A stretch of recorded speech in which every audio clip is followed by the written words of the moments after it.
Bonjour les amis, bienvenue dans cette petite capsule que je vous avais promis par rapport aux petits trucs et astuces, on va dire voilà, que je fais au moment des cycles lunaires. Alors là on va parler de la nouvelle lune, je vous ferai une prochaine petite capsule pour la pleine lune, comme ça on mélange pas trop les pinceaux, même si au fond ça se ressemble assez fort. Alors pour info, je ne suis pas spécialiste de la magie lunaire ou de choses voilà, attenantes à toutes ces pratiques-là qui par ailleurs m'intéressent beaucoup. Moi simplement je suis dans une optique de partage vis-à-vis de vous, de ce que je fais, des petites choses vraiment très efficaces qui prennent pas trop de temps parce que j'ai des horaires très chargés.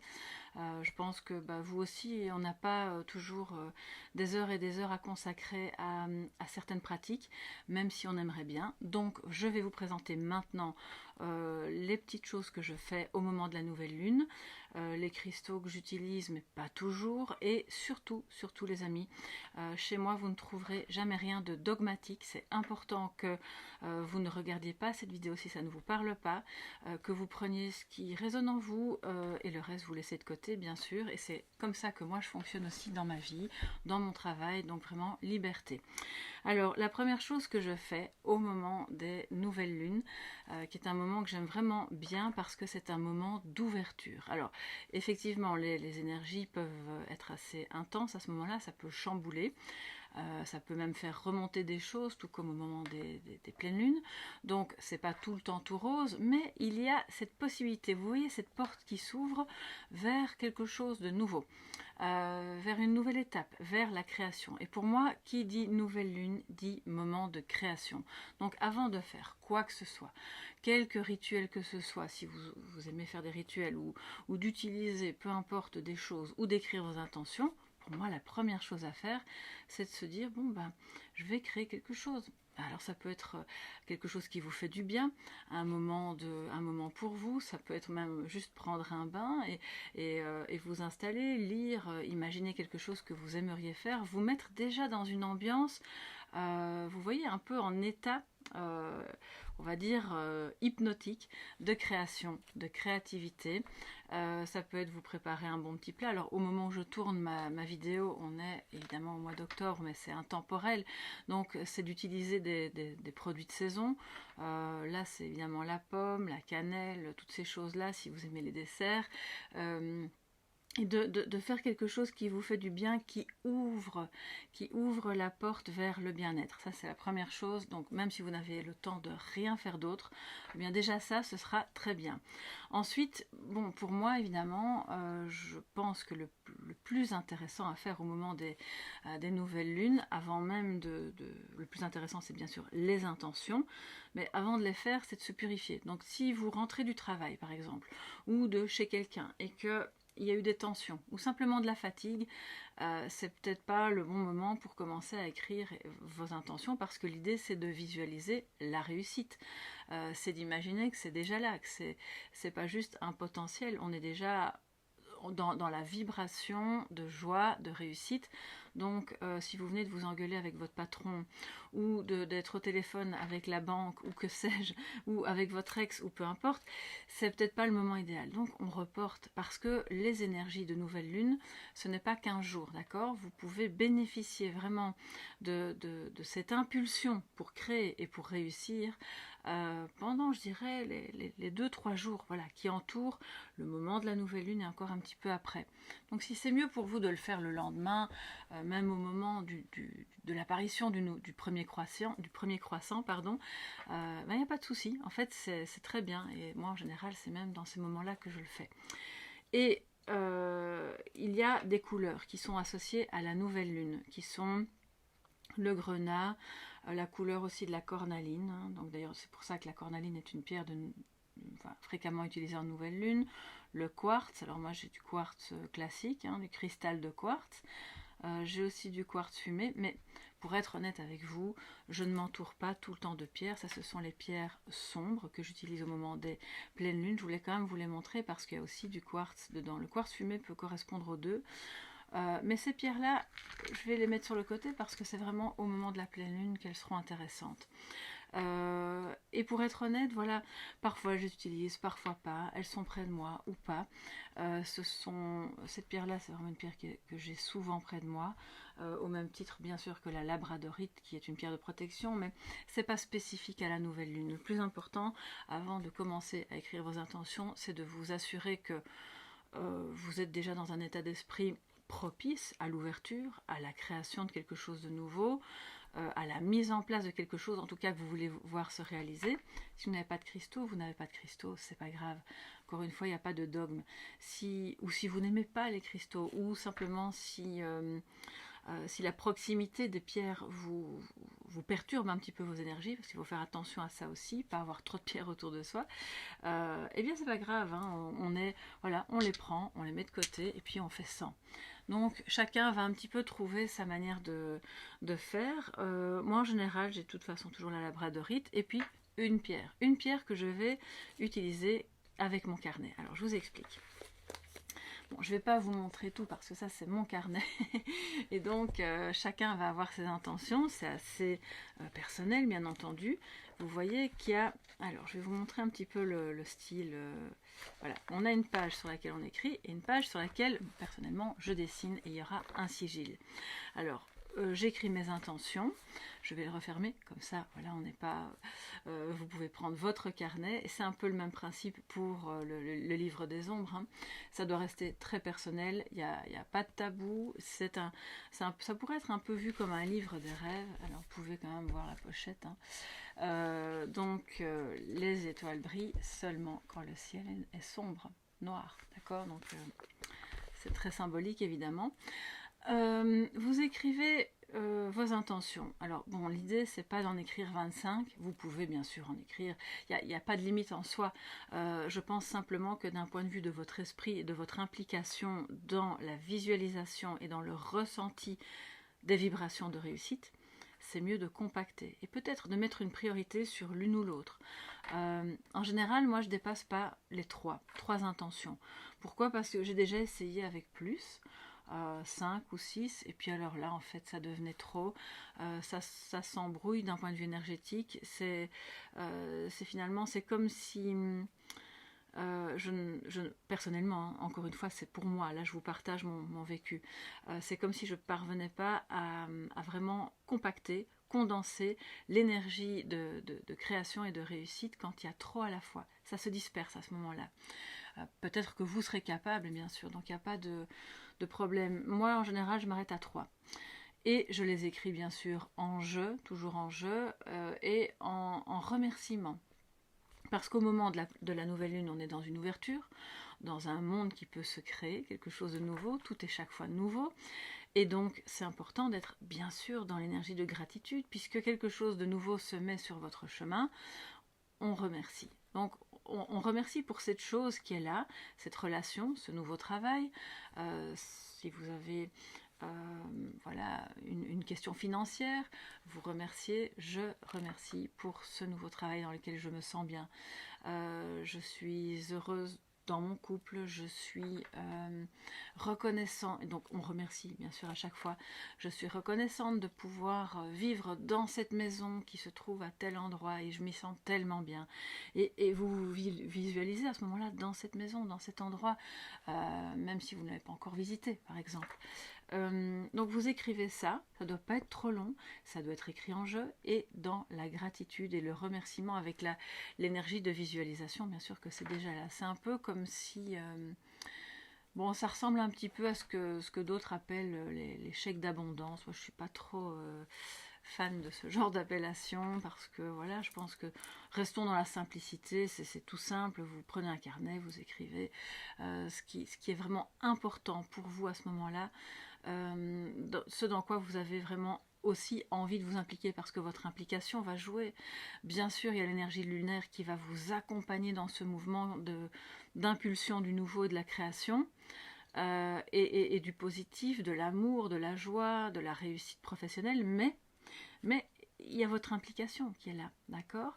Alors, pour accompagner ça, qu'est-ce que je fais? Une fois que j'ai écrit sur la page de gauche mes intentions, c'est aussi pour ça, vu la taille de mon carnet, je vais ouvrir un endroit où il n'y a rien. Donc ça, pour moi, c'est ma page de gauche. Je vais écrire mes intentions ici.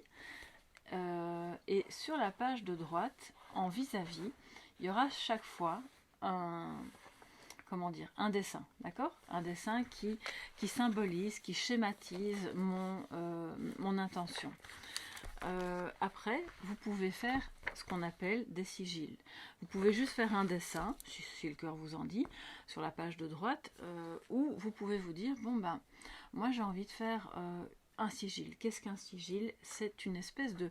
Alors encore une fois, je ne vais pas vous donner un cours sur les sigils, je ne suis pas là pour ça, je ne suis pas la spécialiste, moi je me sers de ces techniques pour potentialiser, intensifier mes intentions, et si je vous en parle, c'est que ça a marché pour moi, alors ça peut ne pas marcher pour certains, c'est selon vos affinités encore une fois, donc c'est pas, si jamais vous le faites et que ça ne fonctionne pas, voilà, c'est pas utile de venir me dire oh c'est nul, ça fonctionne pas, ou si ça fonctionne pour vous, c'est pas la peine non plus de penser que ça va fonctionner pour tout le monde. Ça dépend vraiment fortement aussi de vos vibrations et de l'état d'esprit dans lequel vous êtes. Mais cela dit, j'ai constaté que ça potentialisait, ça intensifiait vos intentions, vos vibrations de réussite. Pourquoi? Parce qu'en réalité, ça va compacter, ça va représenter de manière schématique et symbolique votre intention. Alors, il y a une méthode alphabétique, mais pas que. Donc là, encore une fois, si ça vous intéresse, vous pouvez acheter un livre ou simplement vous renseigner. Il y a des vidéos sur YouTube qui parlent très bien de ça pour vous expliquer comment créer un sigil. Alors moi, j'en ai un ici qui est... je ne peux pas vous le montrer directement parce que sinon ça brise. Où est-il? Voilà. Il y en a un qui est là, ici en bas. Ça, c'est un sigil que j'ai ici. Ce sigil est en fait la représentation à la fois en dessin et comment est-ce que je pourrais dire, en contraction de lettres d'une intention par une méthode alphabétique très précise qu'on peut retrouver. Alors moi je l'ai ici, je vais vous montrer ce que j'ai utilisé, comme ça il n'y a pas de mystère. Ce livre, voilà, ça c'est un sigil, vous voyez. Ce sigil reprend en fait par la contraction de 3 lettres qui sont mises ensemble d'une certaine manière, avec une certaine orientation, un certain mouvement voulu selon ce que vous voulez opérer. On tient en compte aussi les éléments, l'eau, l'air, la terre, le feu, les points cardinaux, etc. Et puis vous créez votre sigil qui va venir juste à côté de votre intention. Maintenant, vous pouvez ne garder que le sigil et pas l'intention, c'est possible aussi, et le mettre sur une page. Puis voilà, encore une fois, chacun va un petit peu trouver sa méthode. Moi, je le mets juste à côté. Et ça m'est même arrivé de le recréer ensuite, de le découper et de le garder sur moi. Vous voyez, dans ma poche, comme si c'était un billet, voilà, un billet doux à l'univers, envoyé à l'univers. Et je le garde sur moi autant de temps que j'en ressens le besoin. En tout cas, tout le temps de la nouvelle lune, ça c'est sûr. Puis après, en fait, je le range simplement dans mon carnet lunaire. Ça, c'est pas mon carnet de pleine lune, c'est la nouvelle lune, ok. Et puis, ce qui va se passer aussi, c'est très important que je vous le dise, j'ai des bouteilles dans lesquelles je peux je confectionne rien du tout, je mets de l'eau, on va dire que je confectionne de l'eau lunaire, et vous pouvez faire ça très facilement chez vous aussi. L'idéal c'est d'avoir une bouteille en verre, elle n'est pas obligée d'être colorée. Moi j'aime bien qu'elle soit colorée pour des raisons précises, que pour moi les couleurs ont une importance, parce que chaque couleur a une signification, d'accord. Donc après, si pour vous c'est important que ça reste neutre, vous prenez simplement une bouteille en verre. J'ai un bouchon ici métallique, mais je pense qu'il y a quand même un tout petit peu de plastique à l'intérieur, mais qui n'est pas en contact avec l'eau. Et ça, c'est très important que le plastique ne soit pas en contact avec l'eau, pour qu'il n'y ait pas de parasitage d'éléments qui sont inhérents au plastique et qui ne sont pas bons, évidemment. Donc, je remplis ma bouteille d'eau, voilà, une eau minérale, parce que je n'ai pas d'autre source potable ici. Si vous avez une autre source qui est potable, c'est 1000 fois mieux, évidemment. Et ensuite, au moment de la nouvelle lune, et je le fais également à la pleine lune, hein, je la laisse infuser. C'est-à-dire que s'il fait beau, ben, je laisse ma bouteille dehors. Il faut éviter que ce soit un endroit où ça peut tomber. S'il n'y a pas de vent, je la mets la nuit dehors. Et puis si c'est un mauvais temps ou quoi, bon, ben, je la laisse simplement sur l'appui de fenêtre, d'une fenêtre qui est dirigée, entre guillemets, vers la lune. Alors en moment de nouvelle lune, et bien sûr, on ne sait pas, elle est noire, d'accord? Donc c'est important de connaître un petit peu les directions, mais en soi, c'est pas très grave. Laissez-la simplement infuser, voilà, à la fenêtre ou dehors si vous le pouvez. Bleu ou rouge. Alors moi j'utilise souvent la bleue, voilà, parce que ça a un impact sur les projets que j'ai, sur mon mental, sur plein de choses. Bon, donc ça c'est pour moi. Mais le rouge c'est aussi pour l'amour, l'affect en général, le sentimental, les relations, les émotions. Donc ça m'est déjà arrivé bien sûr de l'utiliser. Et si vous souhaitez faire des vœux lunaires qui ont, comment dire, une incidence sur le fait que vous souhaitez voir apparaître des relations sereines, équilibrées, remplies d'amour, bon, ben, c'est peut-être mieux d'utiliser une bouteille rouge. Après, il y a d'autres couleurs, bien sûr. Vous pouvez trouver peut-être des bouteilles mauves pour la spiritualité, jaune, rouge aussi, bien sûr, c'est la prospérité. Le jaune aussi. Donc, voyez un peu ce qui vous parle. Et si c'est neutre, c'est neutre. Alors, une fois que la bouteille, elle est remplie et infusée de cette énergie lunaire, et ça vaut aussi pour la pleine lune, mais on en reparlera dans la prochaine vidéo. Qu'est-ce que je fais? Je la mets dans mon carnet au niveau du dessin, qui est à côté de l'intention. Je laisse aussi infuser quelques heures. Je laisse l'intention, si vous voulez. Voilà, je prends la bouteille rouge par exemple. Voilà, et je vais la mettre comme ça. Pendant quelques heures, voilà, un temps indéterminé qui peut être une journée entière, mais je dirais au moins une demi-journée. Et puis ensuite, je consomme cette eau. Voilà. Je bois cette eau qui est imprégnée, infusée de l'énergie lunaire et de mes intentions qui se sont mêlées ensemble. Encore une fois, c'est une question de croyance, bien entendu. Donc si pour vous tout ça, ça ne fait aucun sens et c'est complètement... ça sort de votre entendement, ne le faites pas et voilà, il n'y a pas de souci, hein, c'est pas... Moi, ça me parle, alors j'ai testé et puis j'ai vu que pour certaines intentions, ça a marché assez rapidement. Pour d'autres, ça a pris plus de temps. Ça veut dire quoi? Que si on ne voit pas le résultat le mois suivant ou au cycle suivant, faut pas s'énerver. Hein. On se dit, bon, ben ok, on réitère, ok. Et moi, j'ai des intentions qui sont là depuis, comment dire, depuis plusieurs années. Et puis je vois des petits changements, voilà, notables, petits mais notables quand même. Donc je continue de laisser infuser et je sais que ça se transforme. Et puis il y a des choses qui parfois le mois suivant, poum, le changement est arrivé. Donc ça dépend aussi de l'importance de ce que vous désirez, de l'importance de la transformation que ça implique, d'accord? Alors pour le moment, moi j'en suis à l'eau bleue, on va dire ça comme ça, l'eau lunaire bleue. J'ai déjà utilisé la rouge, voilà, hein, c'est un peu... Et pour en revenir, parce que c'est très important, je vous ai dit, on n'écrit pas d'intention si on n'est pas dans le mood, si c'est tendu, si vous êtes fatigué, remettez ça au lendemain. Et pensez à purifier, à vous purifier vous-même. Alors bon, en l'occurrence ici, là c'est du Palo Santo. Mais quand j'ai besoin vraiment de purifier de manière plus forte, plus intense, j'utilise, alors je ne l'ai pas ici, elle n'est pas derrière moi, j'utilise la sauge blanche évidemment. Parfois même de l'encens en résine, mais là c'est plus au moment des pleines lunes quand je sens qu'il y a des énergies néfastes, négatives, et ça on en parlera plus tard. Mais donc pour la créativité, le Palo Santo c'est fabuleux. Pour la purification de votre bureau, de votre maison, ça sent un petit peu meilleur aussi que la sauge blanche. Enfin moi personnellement ça ne me dérange pas l'odeur de la sauge blanche, mais voilà, donc ça c'est un peu à vous de choisir, mais purifiez-vous, ça prend pas longtemps, et ça, une fois que c'est fait, c'est bon, on peut se reposer l'esprit, et puis passer aux intentions, toujours en visualisant la réussite, l'abondance, cet amour qui est là, cette abondance financière qui est là, ou cette énergie de réussite. Voilà les amis, je pense que... Ah non, je vous ai pas tout dit, je vais quand même terminer parce que, bon, vous savez que moi, mon outil de prédilection, alors je vais pas vous ouvrir, je vais pas enfumer l'écran tout de suite parce que j'en ressens pas le besoin de purifier maintenant, donc on va mettre ça de côté. Vous savez que moi c'est le tarot, hein, c'est vraiment mon outil de travail principal, même si j'utilise aussi beaucoup les oracles. Le tarot pour moi est très important au moment lunaire. Et ce que je fais, c'est que je vais utiliser une carte. Voilà. Alors je bats le jeu et puis je pense à mon intention, mais il faut qu'elle soit écrite déjà. Enfin écrite, ou en tout cas il faut qu'elle soit vraiment en vous.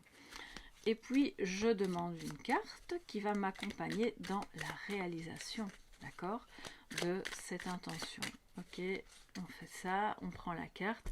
Bon, ici en l'occurrence, j'ai rien de particulier en tête. Et j'ai la force, les amis. Bon, alors c'est un petit clin d'œil parce que souvent il faut du courage, de la détermination, parvenir à s'exprimer. Il y a plein de choses, voilà. Et puis je vais la laisser. Si vous n'avez qu'un seul tarot, vous pouvez peut-être pas vous permettre de laisser une carte là pendant plusieurs jours, mais si vous avez quelques tarots, vous pouvez en utiliser un. Et la carte va rester, voilà. Sur vos intentions, la bouteille à côté, c'est magnifique, c'est magique, moi j'adore. Et au-delà de ça, ça c'est vraiment ce que je fais, donc c'est très simple, c'est rapide, et je vous dis, pour moi c'est ce qu'il y a de plus efficace. Après, si vous avez du temps et si vous aimez vous plonger dans la magie lunaire, bien sûr il y a plein d'autres choses que vous pouvez faire, notamment avec les cristaux, notamment avec des rituels, avec l'encens. Vous pouvez créer des encens, ça j'en ai déjà fait aussi, c'est vraiment très agréable. Alors après, voilà, ça se diffuse, ça se libère autour de vous, ça vous accompagne dans cette énergie de changement et de création. Vous pouvez utiliser des huiles essentielles et travailler avec les couleurs, donc il y a plein de choses à faire. Il y a des méditations, moi c'est plus ça qui me parle en général, parce que voilà, au moment d'aller dormir, alors vous pouvez un petit peu vider votre esprit et vous mettre en état méditatif pendant quelques minutes, tout simplement, pour être de nouveau dans la progression de cette intention.